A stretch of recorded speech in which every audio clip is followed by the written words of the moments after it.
Hey, we're back. We're back. Okay, second part of this conversation. And I don't know how long this one is. I haven't checked yet. But it's pretty short. So I broke it into two parts. Now, this is another part where we're kind of hovering around the idea of creationism and intelligent design. And I had to annotate it. And CBrown or CBrown 684, if you're watching, I was a little confused by your email, and I am going to send you a text message so we can communicate. But I'm not sure if you understood that I was actually putting these out. And forgive me, I had to add little comments, and that gives me a one-up on you because, right, they're my comments, right? And I'm adding these things into the video, and because I had no video at all in our original recording. Now, there's going to be a third part. And the third part is going to be, it's going to overlap a little bit with the end of this one because we get into matters of naturalism and spirituality and things like that. But this one is about evolution and TADs and LADs. And then these are all the first conversation with CBrown. They and I are going to have another conversation about, which I'm going to call CBrown 2-1 or whatever, and that conversation may occur live, but it's going to be about junk DNA and this constant inability for the two camps to communicate about what that actually means. And there you go. So, Scott, good morning, Scott. Well, good morning. It's turning out to be a pretty good morning here in my neck of the woods. It's going to get warm. It's going to be like upper 80s, and I have to wait about 5 days for the temperatures to get cooler. Yeah, we're going 38, and then we're going to 43, and then we're going up to 50 again, which is weird in November. So when I was a kid, like a 16-year-old, deer hunting with my dad, we went up to Crane Lake. It's up by the border of Canada on November 7th. And it was 45 below zero absolute that morning. Screw this wind chill stuff. We used to have real temperatures, and it was 45 below. And I froze my hands, and then I burnt my skin trying to warm them up on sterno in the woods. And there was about 2 feet of snow on the ground. And now we've had 40s and 50s all through November. Even 60s and 172, we set a record. So we're in a weird pattern. It's very different. Oh, we have Robin Hood again and Dark Light Delirium. Okay. The brightest. I am the brightest night. I am the darkest light. I am ascending, as we all are. The dark light is upon you. What up? Yeah, beautiful motherfuckers. Okay. Are you ready? Are we ready? I'm ready. I'm putting a link to Britt Hartley's currently ongoing premiere because it's about that. It's a commentary about that lady that pretended to be a single mom, calling churches to ask for baby formula. And really? The results were pretty dismal. So. Yeah. So wasn't it like two churches responded or something like that? Yeah, something is wrong with Christianity in America. Can you believe it? Yeah. When it comes to refusing baby formula for babies, having no response but no, then churches are messed up, just plain messed up. They don't even believe their own message. Yeah. Yeah, well, they don't care about the baby after it's born. They only care about the fetuses. They have a fetus fetish. Right, Fetus right. fetish is The the guy associated with the the Independent Baptist Church movement, you know, that Matt, that baby face Matt that used to be Kent Hovind's puppy and dog. like let me give you an example. Whoops, sorry. That's okay. Okay, But go ahead. Yeah, I think it was Dan McClellan who did a reaction to Stephen Anderson. Thank you, Robin, for that. And he basically called the woman a whore. Excuse my language, too, and Wow. said that, you know, only older ladies who are in good standing with the church should receive any help, and that and no discussion about the baby. The guy had no concern about the baby. He just needed to call a lady a whore. Yeah. And that's all. And so yeah, it's pretty dismal. Now everybody else, they weren't quite as necessarily as acerbic, whatever the word is, nasty about it. But still, when you're in a country that lets children starve, when you're in a country that wants to let the elderly just die because they can get no help, and you're cutting the help that they have been receiving, there's something wrong with you.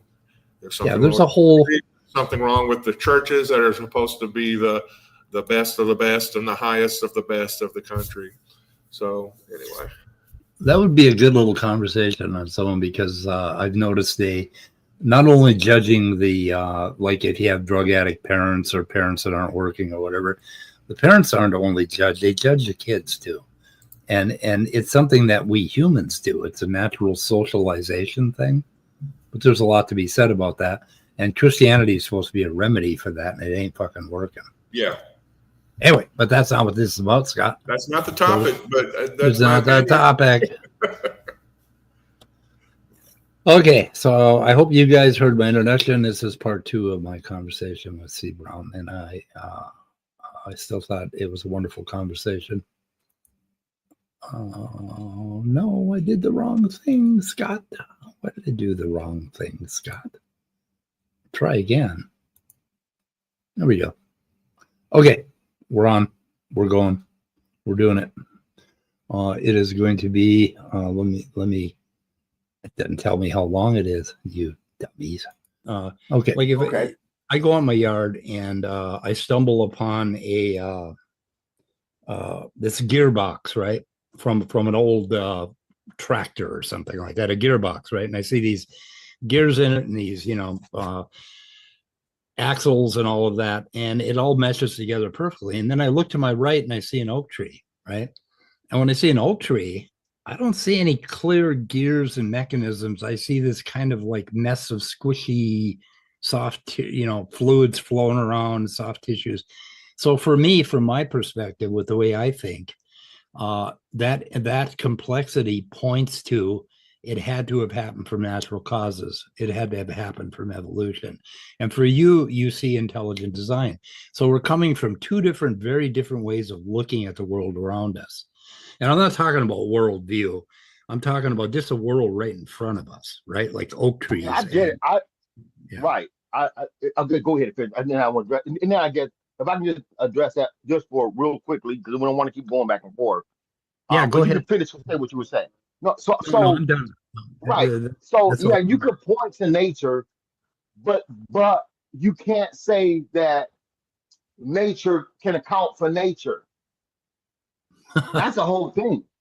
You can't say. Okay, now we're going back to the Big Bang. We don't want to go there. No.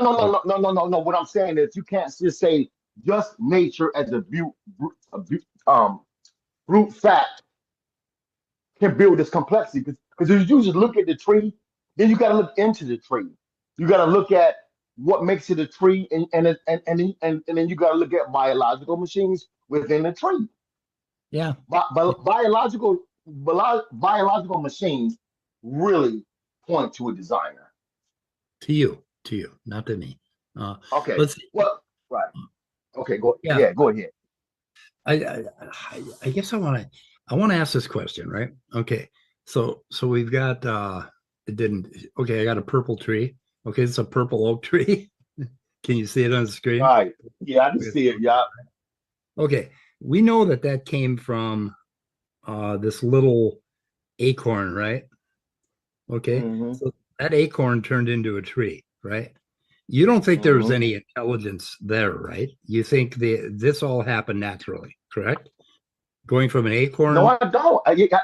I do. I absolutely do because guess what? That acorn to that tree, there's information. Right. Okay. Okay. Other than the information, I mean, once you have an acorn, everything that happens between in this timeline right here, between the acorn and the tree, all of that's natural, right? So that's all natural. Uh, it's natural in the sense that it's natural after the the information that made it go naturally. Yes, Yeah, but that's but but, but at the same okay. time, but at the same time though, you know, when you look at that, when you look at what you call natural, I'm seeing that there's a lot of ability to regulate certain things. There's a lot of what do you call it uh, uh, a lot of how you got a computer, how a computer you got a system and it does checkpoints and this and that. There's a lot of checkpointing. There's a lot of evaluation going on. It's not just that this acorn is turning into this tree. Right. That's like an immune system and defensive mechanisms. How does evolution has to be on its own merit, natural without purpose. How do you get Okay. natural without purpose? But then you have evaluation machines, checkpoints, and stuff like that basically, basically bring it along the way and then safety mechanisms. That's Yeah, the whole point. but that's not what okay, that's not what I'm asking. I'm asking Okay, you to okay, okay, focus on this one simple question, okay? So okay. prior to the acorn, right? Before there was this information, and that's where you're saying intelligent design happened, right? So you're saying intelligent design happened here. I'm asking you from this time, from okay, we have the acorn, we have the information in it, right? Which you think God Mhm. made. And now we go forward to the tree. Do you believe there's any God intervention here from acorn to tree, or do you believe that's all natural? Well, no, I don't. No, yeah, I don't think there's. Okay, yeah, I don't think that. I can't say for a fact, but I'm definitely willing to, say that the system is already set up, Yeah, and that's then it something kind that of controls basically where it science. goes. Yeah, and that's something in developmental biology that we can look at with science, right? I mean, we can look at this whole natural step from here to here. What you're saying is that how did this information get here? That's the part that you're claiming God did, right? Right, but Right. but again, there's a lot of steps in between because Steps there's a lot of no, where on my timeline are these steps? What are you talking about? well, so it's like okay, for it to survive, like even like an immune system, even when like you cut yourself, you got how you got collagenants come in, they seal it, they come in, immune system, they come in and they fix the patch, all that stuff that goes in there. That's all part of the information. I guess Yeah, my point is, I yeah, don't but that's think all over here. evolution is okay. That's all Okay, right. I agree with you right there. I agree with you okay. right there. Good. We agree on something. That's good. We're making progress. Okay. Okay. So, like, the thing is that there's a whole lot of stuff that seems miraculous that happens between the acorn and the oak tree to me. Okay. Just as miraculous as getting up to this point. So, but our disagreement is at this point right here. You think, okay, from that point backwards, God did it, and I think evolution did it. So that's our point of contention. So we have to understand what we're talking about here. We're talking about this line where the DNA basically ended up being the way it is, right? Right. Okay. Okay. Okay, cool. So I think that clears it up a little bit anyway, and that's good. But now on topological domains and lamina LADs and TADs, basically. Okay. Okay, these things, these are things that I've studied for quite a few years. Okay, so I did know about these TADs and LADs, and I'm not trying to,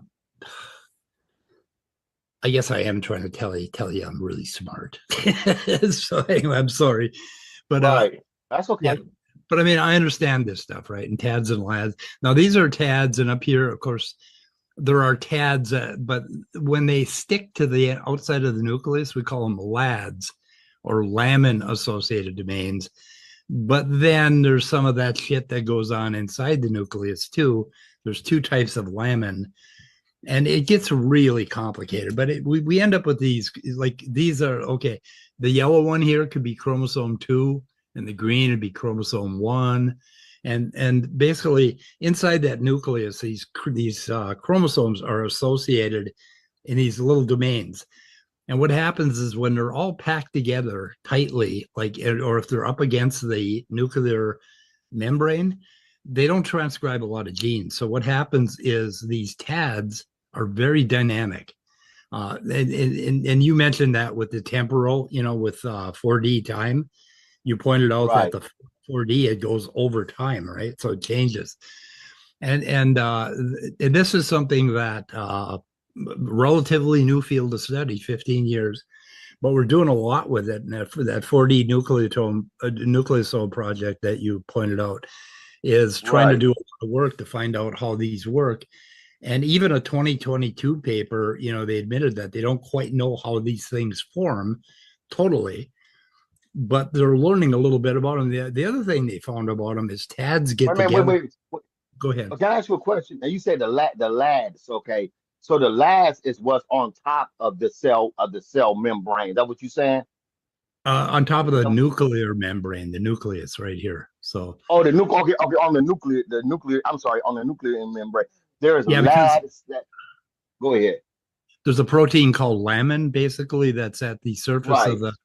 the. It's Nucleus. like it's like crystallized sugar are stuck on the surface of the nucleus, right?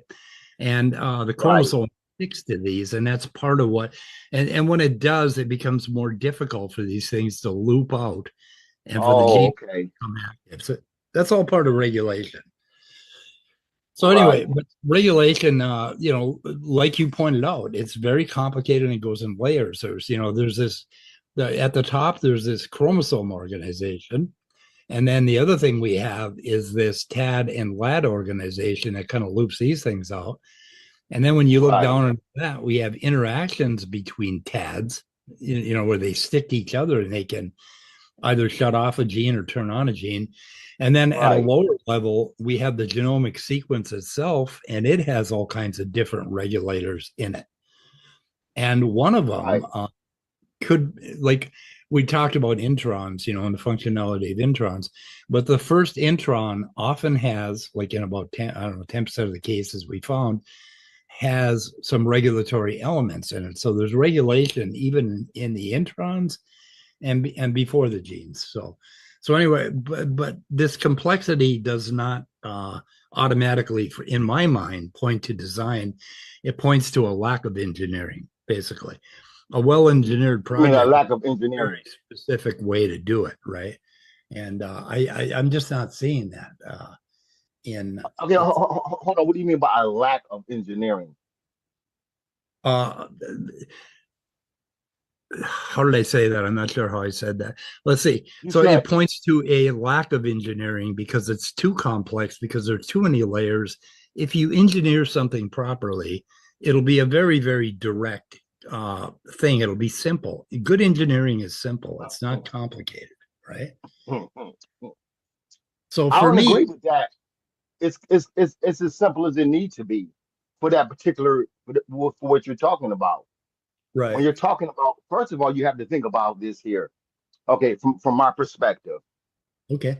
um, from a design perspective, first of all, we really consider the fact is that we see this type of layer and this type of engineering that is beyond man's comprehension, to be honest with you. And to be honest with you, a lot of God, believing in God or whatever, I'll be completely honest with you. A lot of that comes down to some faith. Oh Because yeah. but the thing about it is, but you have the evidence of the creation and the complexity that's beyond man's understanding. That's just like if you got your dog, whatever, you guys go to the park or what have you, something happened with the car, you got to stop the car, you got to get up under the hood, you got to fix something. Yeah. It's beyond that dog's realm of understanding. Right. Okay, what the hell you're doing? Same Yeah. way, like if you got a child and your child wants to play with the electrical socket, you smack that hand. Oh, he said he loved me. Now he's smacking my hand. He won't let me do what I want to do. So Right. yeah, there's a lot of faith coming in, but at the same time, though, in all honesty and reality, there's a lot of faith on the evolutionist side too, Oh, I have and great it faith. might be more faith. Yeah, I have great faith in natural complexity. That's my God, basically. So, like, I believe in Oh, a that's God. just come on, man. That's terrible, man. No, So that ain't. That's just wonderful. I mean, okay, like the, like the you've heard of the Gaia thing, the Earth. I mean, the complexity of the Earth, the wonders of the forest, and all this stuff, and even my own biological reality, to me, is something I have great faith in. And I have, like, that is my strength and that is my God. So you have to understand that. man, I'm okay, only I an atheist understand that. about the I Christian. understand that. I understand that, but here's the thing, though, and that's why that kind of saddens me. You know what I'm saying? Look, Does it? you're a Okay. very intellectual.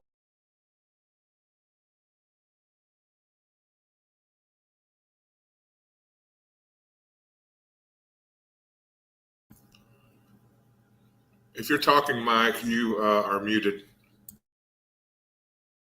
Well, God can hear me.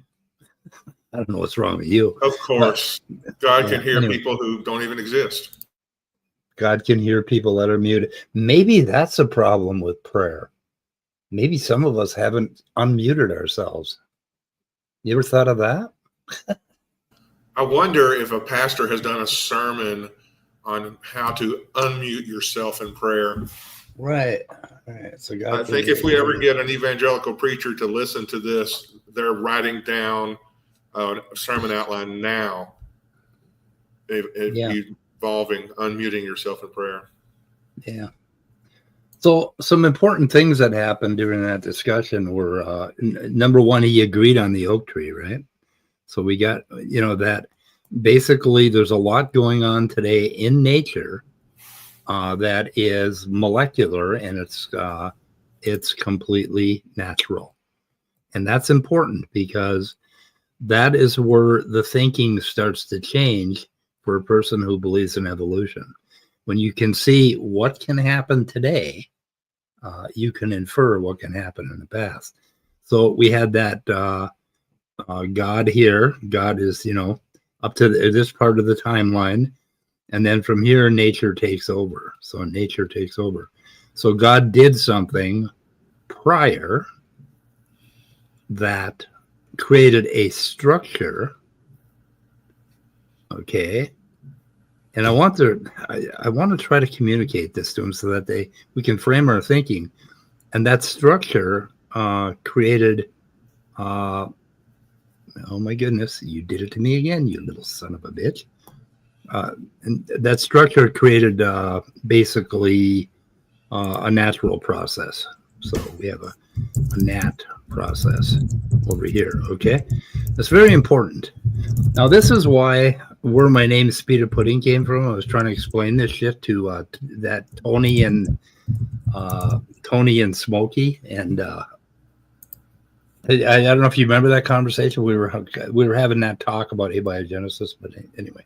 I don't think I was involved in your talk where they originally started calling you, but obviously I remember when they started calling you Speedy. Yeah, I think you met me afterwards.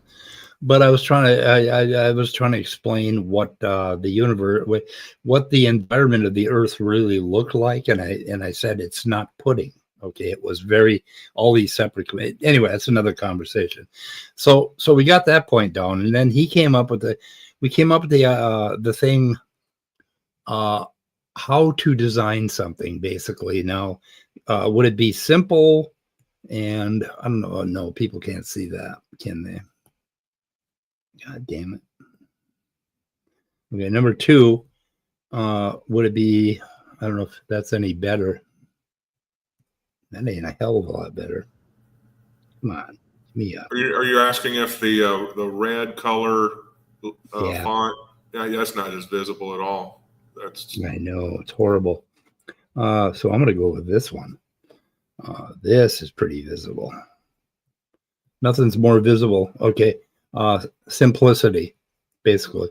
So my complaint is, that biology is nothing like that gearbox I showed. But then CBrown made a good point, and that is, could God have done it any other way? Is it, as he says, it's as simple as it needs to be? Okay. Is it any more complex than it needs to be? So that's another important point that we're going to take off on at some point in the future, because the interesting thing. Well, the one thing I would say to that, I'm sorry, you have another point you're bringing, but he's asking, it's as simple as God needs it to be, but do we need God to explain it? That's the thing. Do we even need God to explain the way the cell is now to begin with? You don't. Right. He's starting from, I feel like God has to have done it. And look, he did it as simple as he possibly could. And to me, that's just a faulty line of reason. We don't need God to explain it. Yeah. Yep. Oh, this would be better. I had a thicker pen before, but anyway, so but there's an interesting point there. Okay, God designed all of this 6,000 years ago, according to Yex, right? And in that 6,000 years, we've had a great, after the fall, when God started allowing mutations, which is a really interesting thing, because when Eve ate the apple, God had to actually change the biological nature of all animals, plants, and humans. So it was like so that they were / radioactive apple. So that they were fallen, right? So that they could start to mutate. So they mutated for 6,000 years. And now, did he design something so that no matter what the mutation was, it still worked? And that is exactly what evolution does, is it creates this kind of like a messy mix of all kinds of stuff that does things and some stuff that does nothing and everything in between.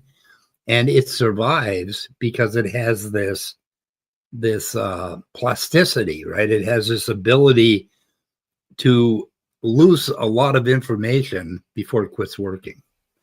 And that is something that I don't think most creationists and a lot of atheists don't look at, that it has to have this, particularly creationists. Like, if they're going to say there was only one way to design it, well, then how come it can change so much and still work? Right? Right. Okay. Yeah, because the model of how these complicated things came to pass, kind of begins with, well, there were some more primitive things that were developing simultaneously, and the ones that got more complicated and contributed to survival, together, those are the ones that remained. And that's how that they can be complicated together, yet come from more simpler statuses, I guess. Yeah. Yeah. You just put it on the screen there. He talked about how, you naturalists or whatever have faith. It takes faith to be a naturalist. I don't necessarily consider it faith, because when you are looking at it scientifically, you're looking at data upon data upon data that has been uh, developed and analyzed and studied. And the future part, the expectation that you will discover an answer to a remaining question is based on that data. We have a basis for expecting things. Therefore, we develop theories, or should we say hypotheses, that we then further test and then develop theories for. That is all based on established data. I don't know that you can call that faith. Now, faith comes into it a little bit. Faith is in religion. Faith is an anticipatory thing, but you don't have to anticipate based on data. You just anticipate based on your vibes and your feelings and what the community around you says. If the mean dog from the neighbor's yard is chasing you, and you run to your mother, and you have faith that your mother's going to take care of you, why do you have that faith? Because you've come to know your mother. And so I've come to know chemistry, biology, physics, and nature, and I have faith in it. I have faith in that complexity, basically. But at some point, there's intuitive leaps that we make, because we can't know everything. I can't go back in time and watch things evolve. So I have to make a leap of faith, kind of. And so they're going to hammer you until you just admit it. All human beings operate a little bit on intuition, induction, basically induction-based intuition and faith. And we do it all the time. It's because we have to. Like when you walk across the floor, you do not check the floor at every point. You do not reach down and check to see if the floor is hard. You do not basically operate each muscle independently with your rational mind and say, oh, this is a logical way to take a step.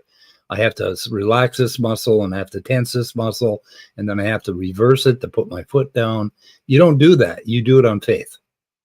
And so faith is basically running along the lines of regularity, right? In a way. And I don't want to argue with them, because to me, faith in my life is a really big thing. And it enters in at a number of different levels, and I recognize it. And I know that I can't know everything. I can't reason out everything. I can't use my rational mind to move my bowels, to keep breathing. None of that stuff, right? It's just all done on faith. It just keeps happening. See what I mean, Scott? I just don't consider expecting to be able to breathe next week, absent any kind of choking event. I just don't consider that faith. I just consider that anticipation or expectation. There's an element missing from that phenomenon that causes it to not be faith. Yeah, you've been taught, okay, because you were a believer, you hate the word faith, or you're having a problem with the word faith, because there's a certain way that they use. I reject that explanation of my position. Okay. Because no, it's not. I don't hate faith. I just don't see it as being reason-based or based on data. Well, it's not to a point. It's based on, like, we have no reason to believe. Okay, look at Hume, right? We have no reason to believe that the future is going to happen exactly the way the past did, but we have faith that it will. We have the expectation that it will. We don't have a reason. Let me finish. We don't have a reason to think it's going to change. Okay. Christians equivocate on the definition or the use of faith, right? They will use it to get out of supporting a position. Okay, to say, oh, you got to have faith. You got to have faith. You don't have to think about it. You just have faith, and everything will be fine, right? So they use that part. So that's one definition of faith, and that would be trust without evidence, right? Yes. Okay. Trust without evidence. And that's the thing that you are stuck on. And what I'm saying is that faith is basically, let's see, behavior based on regularity. Behavior based on regular, and if the universe quits behaving regularly, we're going to be fucked, right? Because we have to live on faith. Behavior based regularity. So we base our behavior on this faith that the universe and the laws of physics and gravity and everything are going to be the same tomorrow as they are today. And you believe that you're going to keep breathing next week. That's why you're not really anxious. Oh my God, what am I going to do? I'm not going to be able to breathe. So there's basically there's an A way of looking at faith and a B way of looking at faith. And I think this one here is just absolute fucking bullshit. Okay. No one does that. You can do it in your life, but it's complicated. But we're going to get too long if we talk about it too much. But think about it. So there's what we're reacting to is the equivocation on the word, the definition that we run. There are all sorts of equivocations on what faith is, and I think faith, the kind of thing that religious and I guess we can say spiritual people have in terms of faith is based on highly symbolic, mythological cues, and in science, in following a naturalistic approach, you eliminate those mythosymbolic cues, and go with inference. You go with anticipation based on data, but when it becomes poetic and applying symbols and things to that, well, you have advanced into an area where you have faith and naturalism. So I don't know. Yeah, we are splitting hairs on words, but I'm just not going to equivocate on the word faith just so I can be, diplomatic with an evangelical or a fundamentalist. Yeah, but they don't actually define it that way, Robin Hood. And that's why they're doing this whole science thing. They're trying to find reasons to have faith in God by proving that evolution is false. That's a young Earth creationist mindset. So they may claim that they're doing that, but they're not doing that at all. Hardly any Christians have real faith in God or the universe, or faith in that life is happening the way they want, the way it should.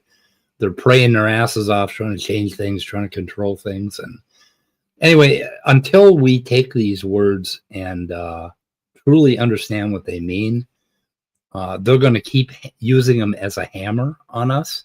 And so what I do is I say, okay, fine. I have a definition of faith that I use every day in my life, and I'm an atheist. So you can't use that one on me. You can't use that one on me is what I'm saying. We have to be careful. We got to take these words back. And I'm starting, you'll notice in some of my conversations that I'll say, well, I have a God, that there is a concept of deity in my mind. And that is the entire cosmos, including myself. And I want to take that word back too, so that they can quit hammering me with that fucking word. But anyway, that is a big discussion. And it has to do with a lot of people that cross over from a belief in a religion to a rational, scientific view of the world, think that we do everything rationally and we do everything by strict inference, and we don't. Doesn't mean to use terminology. Let's see. I understand that you mean, but it doesn't mean I like to use that terminology for sciences. Yeah, but boy, does it confuse them when you do. Well, see, I don't think when you use the word faith that you're clearing anything up for YEC or intelligent design person. You're not clearing anything up. You're not saying, well, this is how I define faith and this is how I use it. They're just going to be continue operating under their definition of faith, which is mythopoetic, rather than based on data and appropriately justified inference. Yeah, but it guards against a certain number of things. If I have 6 of these Lego blocks, okay, with they have 8 little pegs on them. So if I have 6 of these, okay, there are several trillion ways of putting those together. It's hard to believe, but that's complexity, right? I have faith in that complexity because at some part I understand it, or I've come to understand it, you know, and I have faith that I can create all these different, you know, combinations of Lego blocks. And in that way, I have faith in nature. I have faith in the nature, in natural complexity, and that is my God. And I'll call that faith because I don't have to go through this exercise and rationally convince myself every single day that I should have faith in chemistry. I know enough about chemistry and I've seen enough that I can basically, I have these intuitive leaps I can make where I believe that the complexity is sufficient to create the acorn. Anyway, we're going too long, Scott. Okay. Yeah, we don't want to. We will table this discussion, but it's a challenging and engaging discussion, and I'm glad we're able to have it. Yep, cool. Yeah, it is. There's a lot more to be said.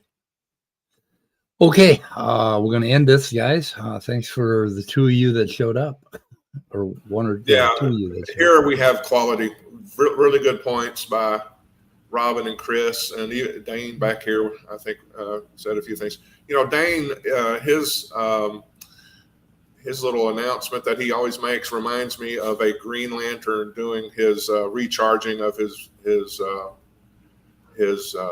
ring. But anyway, that was my observation. And comic book nuts and nerds, you know what I mean. Okay. Damn, 42 minutes. That is what I wanted to do. Okay, we're going to end. Goodbye, cruel world. All right, everybody have a great day.